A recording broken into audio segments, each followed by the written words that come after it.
Joined by VCU head coach Shaka Smart. Coach, I'm going to open with a brief statement and then we'll look for questions. I thought it was a fun game. Certainly a fun game to coach, a fun game to watch, and I think a fun game to play for our guys. Northern Iowa played a really good game. We knew coming into the game that they could really shoot the basketball. Coming in, their shooting percentage from three was almost 40%. So we knew it was a risk to be as aggressive as we were, and they made us pay in the first half. But we thought over the course of 40 minutes that our style of play would benefit us and win out and tire them out to some extent. And I think in the second half it did. Questions for Coach Smart? Coach, you guys really closed with the flurry. How much did you guys talk about closing out games this week after Tuesday? I thought we played pretty well at the end of the Mason game, so it wasn't that we did a bad job closing out the game from a style of play standpoint. Certainly, the result was bad, but you know we put that in our rear view. We're not really focused on that right now. We were focused tonight on beating Northern Iowa. So we didn't talk much at all about closing out the game. We talked all year long about what we need to do at the end of the game. That's get stops, rebound, make your free throws, and be sound on offense. And I thought our guys did that. Is that a pretty nice sign of maturity, though, for a young team? You always hear that thing, don't let a loss beat you twice. No question. Put a huge Well, thing like that behind you and come out that's happened in the past, not so much here, but other places where I've coached. I remember when I was at Clemson, we had North Carolina beat Mike and at home, and they were number one in the country. They hit a shot with 0.4 seconds left to beat us, and it just completely took the wind out of our sails. And then we went and lost the next game just because we hadn't gotten over that game. I really felt like coming into practice that the players were very, very resilient. You know, to be honest, the person that probably had the hardest time moving on was me. But the guys, you know, were great at leading the way and understanding that last game is over and we got to move on to what's next. What is it about Darius that at the end of the game? I know he's got the ball in his hands a lot, but he's really been clutch in several games in the last 2 minutes, 3 minutes of the game. Yeah, he's a good player. I mean, he has that ability. I think late in the game, what's happened is we've been able to run some stuff for other guys over the course of the second half, and then he's been able to attack at the end of the shot clock. Sometimes against switches where he has a mismatch, sometimes just on his man. He's a very good driver. He's gotten much better at being under control and finishing. So his primary job is to make sure we get a good shot. But sometimes, as the game wears down, that means he needs to shoot. Shaka, talk to us about the bracket buster. This was a terrific game. It was on national TV, and it looks like the concept has really kind of exploded onto the basketball scene. It's people all over the country are watching these games, Yeah. and it really is a boost for teams to win these games to prepare for March. Well, I think the best thing about the bracket buster is the exposure that teams like VCU and Northern Iowa get. You know, we were the only team tonight, the only two teams playing on either ESPN or ESPN2. And so, you know, there was a lot of people that watched this game. Just like last year, we played Wichita State on this very same night, very same channel. And I got more text messages and calls after that game from people who had watched than any other games other than the NCAA tournament.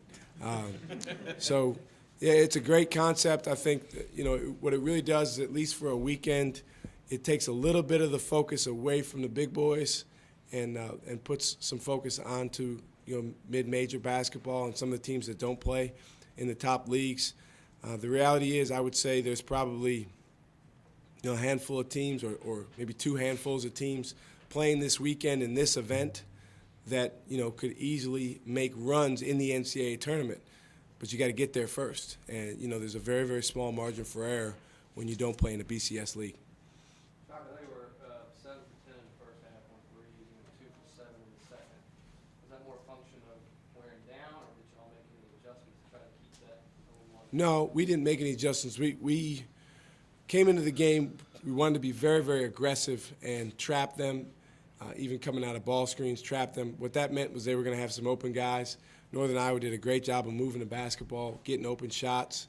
But we did feel like, again, the cumulative effect of our style of play would wear their legs down, would get to some of their shooters. And the second half, they didn't shoot it quite as well. And also, anytime you can force 19 turnovers, that's a good thing. Coach, can you talk about the saying on your pin there? Or is that, I must have missed that. Is that something that On the line, team, or- this is a nationwide initiative for prostate cancer awareness.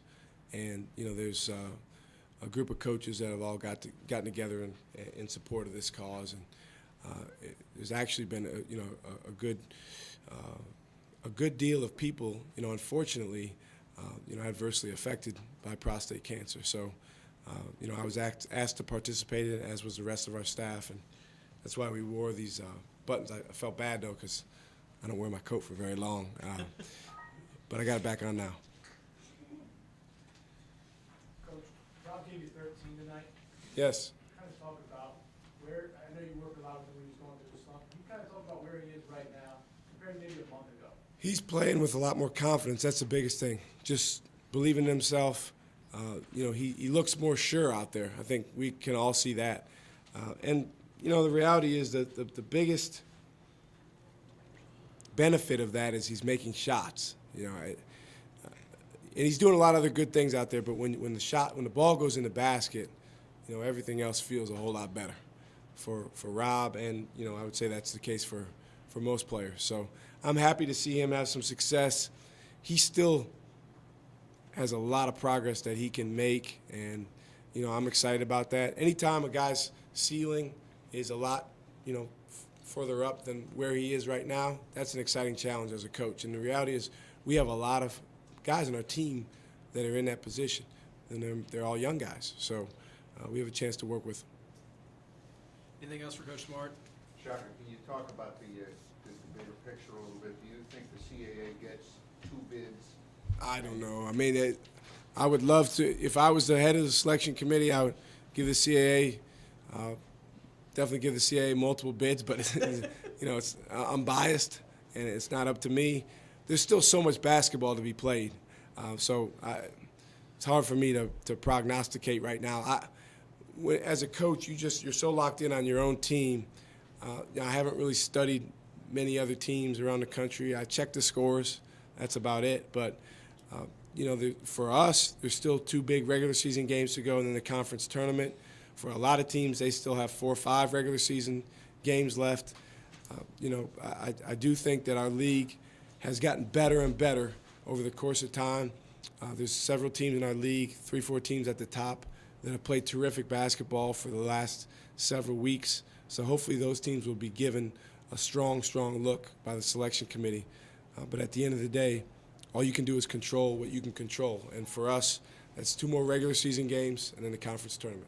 Coach, you hear a lot about the eye test. Do you think having a unique style of play, with Havoc sort of helps you out with that, with sticking out when you're playing in front of a national audience?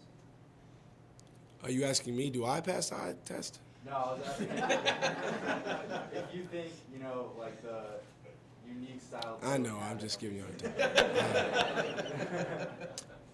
time. I actually thought tonight's game, particularly in the first half, we looked more like last year's team. And then in the second half, we defended like this year's team. I think we scored the ball better than we have in a lot of second halves. Again, I'm biased, so I'm the wrong person to ask if we pass the eye test. I do think that if you look at our last 20 games or so, we've won a lot of them, and we went 37 days without losing a game. Before that, we won 8 games in a row. Hopefully we can start another streak now with tonight. But it's great to be able to play on national television and to showcase what you do. And I think the fact that we can take teams out of their style of play and what they're trying to do, I think that is impressive for people watching. Thanks, Coach. Thanks.